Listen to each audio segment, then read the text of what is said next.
I'd like to talk to you about how Jesus died. To do that, we need to start by setting the stage. It's the Hebrew month of Nisan, the week leading up to the Feast of Unleavened Bread. All Israelite males were required to come and present themselves before the Lord at this time. So Jerusalem would have been a bustling place. Jesus had already entered into much acclaim, and they said, "Hosanna, Hosanna, Hosanna." He went into the temple. He chased out the money changers. He began to teach and teach and teach.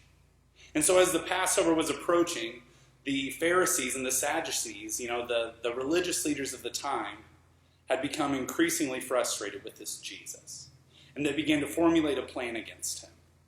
But we'll see, before this ever takes place, Jesus and his disciples would have taken the Passover.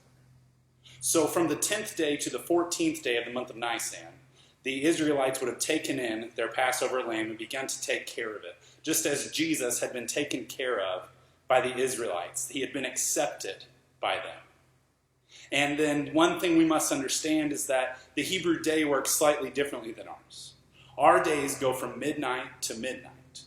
In the Hebrew calendar, the way their days work, it goes from sunset to sunset. So Good Friday, as we see it, would have actually started Thursday night. And we'll pick up that story in the Gospel of Matthew, chapter 26, verses 17 through 35. It says, "On the first day of unleavened bread, the disciples came to Jesus and asked, 'Where do you want us to prepare the Passover so you may eat it?' 'Go into the city to a certain man,' he said, 'and tell them, the teacher says, my time is near. I'm celebrating the Passover at your place with my disciples.' So the disciples did as Jesus had directed them and prepared the Passover. When evening came, he was reclining at the table with the 12. While they were eating, he said, 'I assure you, one of you will betray me.' Deeply distressed, each one began to say to him, 'Surely not I, Lord.' He replied, 'The one who dipped his hand with me in the bowl, he will betray me. The Son of Man will go just as it has been written about him, but woe to that man by whom the Son of Man is betrayed. It would have been better for that man if he had not been born.' Then Judas, his betrayer, replied, 'Surely not I, Rabbi.' 'You have said it,' he told him. As they were eating, Jesus took bread, blessed and broke it, gave it to the disciples and said, 'Take and eat it. This is my body.' Then he took a cup, and after giving thanks, he gave it to them and said, 'Drink from it, all of you.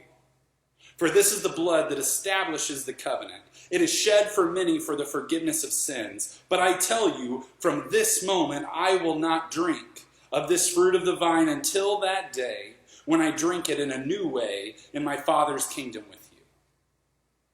After singing some psalms, they went out to the Mount of Olives.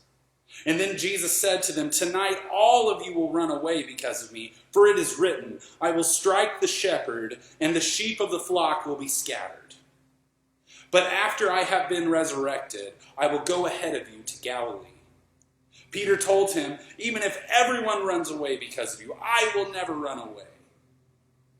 'I assure you,' Jesus said to him, 'tonight before the rooster crows, you will deny me 3 times.' 'Even if I have to die with you,' Peter told him, 'I will never deny you.' And all the disciples said the same thing.